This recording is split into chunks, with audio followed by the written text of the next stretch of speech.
Well, Donald Trump certainly had a busy day here in Washington. The presumptive GOP nominee cozying up with Speaker Paul Ryan and the Republican leadership in both the House and the Senate. Wyoming Senator John Barrasso was in that Senate meeting with Trump. Senator's here, go on record. Nice to see you, Senator. I haven't seen you in a while. Good to see you.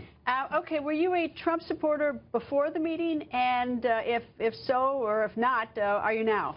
Well, I've said for a year I'm going to support the nominee of the party. Donald Trump won this the old-fashioned way.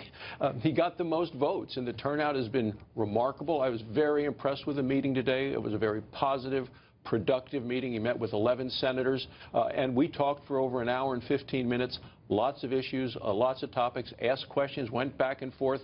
And the one thing that might surprise a lot of your viewers is he listened. He listened to what we had to say, and I thought reacted very appropriately. What's so funny, he had a tryout, it seems like, tonight, but he already has it wrapped up, so it's sort of odd. But what I hear is that there are a lot of Republicans who don't like his tone and rhetoric. Look, I don't like the insults, but the fact is if he acts sort of like the other ones without that tone and rhetoric, they lost. His tone and rhetoric has drawn people to the party, and he won.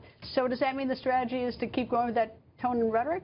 Well, what we know is that two-thirds of Americans believe the country is heading in the wrong direction.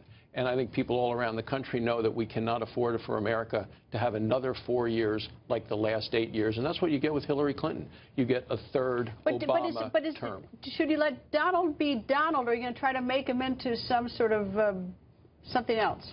Well, you know, there's a lot we still don't know about Donald Trump in terms of really fleshed out positions, but there's a lot more we do know about Hillary Clinton. So we were asking the questions about different issues, talked a lot about what unites us as a party in terms of specific positions on health care, for one, which you know I've been so actively involved in, because it is so unpopular with the American people. So I pushed him to talk more about that topic. I think we ought to be talking a lot more about it. What about the ban on the Muslims? Last night he told me that he said that it was not it was a temporary ban, not a permanent ban, and that there would be some exceptions, because obviously we have Muslims in our military who are serving overseas, and they need to come home. Well, so was that one of the discussions today, the Muslim ban? Well, we talked specifically about the issue of tone matters, and as our mothers told all of us, it's not what you say, it's how you say it.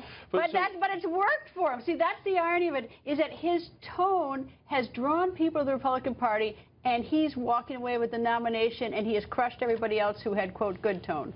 Yeah.